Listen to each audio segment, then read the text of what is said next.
What's up, guys? How's it going? Leo and I are here to talk to you about mental blocks. Now, you may wonder why we're sitting on the floor to talk to you about mental blocks. Actually, I was showing Leo a house I had bought many months ago, telling him a sad story, actually, kind of having a mental block for a moment. Leo is my amazing friend and business partner who's here in Newburgh, Indiana with me, looking over some projects, learning a whole bunch of cool stuff. Something that we've dealt with over the years is mental blocks. And so this is one of the vacant houses I have, and as I said, for me, some people have fear of failure. Leo's going to talk to us about some fears that we often face and something that we often work through.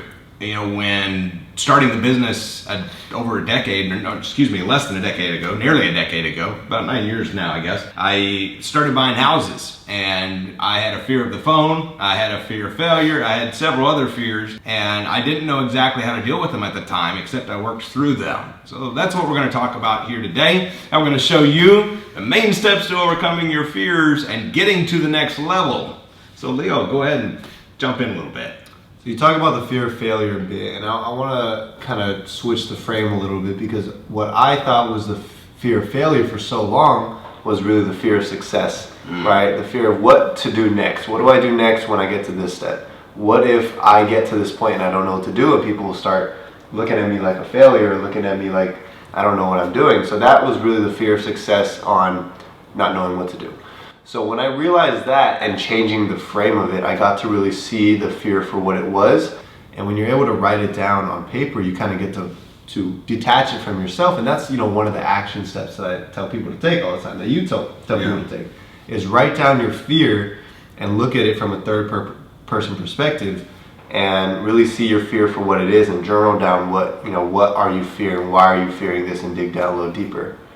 And something I'll add to that is when it comes to the fears that we all face from time to time, and that's such good advice, writing those down and working through those, and the fears that we all face from time to time.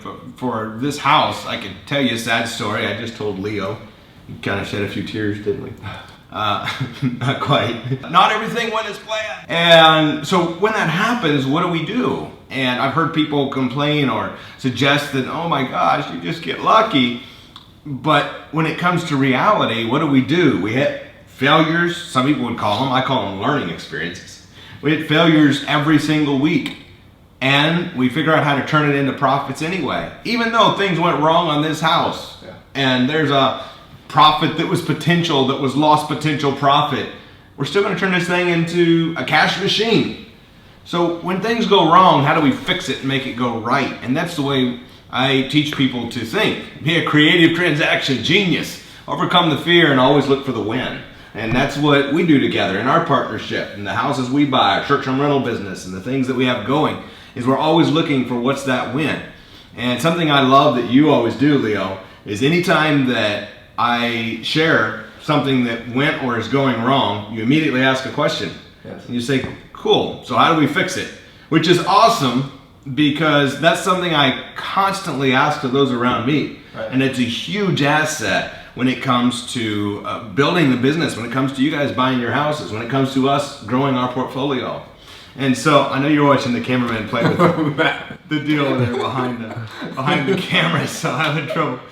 Any final words as we wrap up this video? See, this is one of the things where you just have to be humorous about things and laugh a little bit to get out of your mental blocks, right?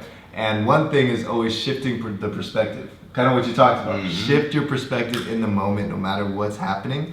And that's how you completely change your mind off of a certain emotion you were feeling, which might have been stress or anxiety or fear.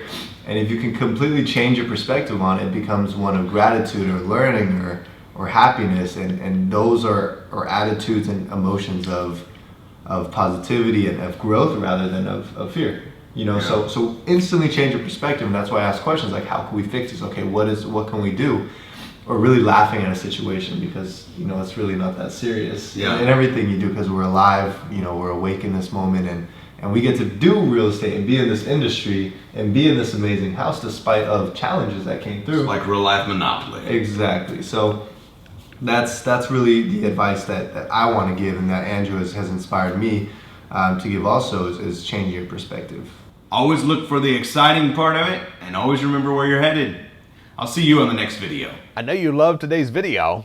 Hit the like button and the subscribe button to not only help with the algorithms, more importantly, to keep up to date on all the real estate investing tips and tricks and mindset stuff I share with you. Also follow me on social media for all the up-to-date stuff that's going on in my world that I want to invite you to.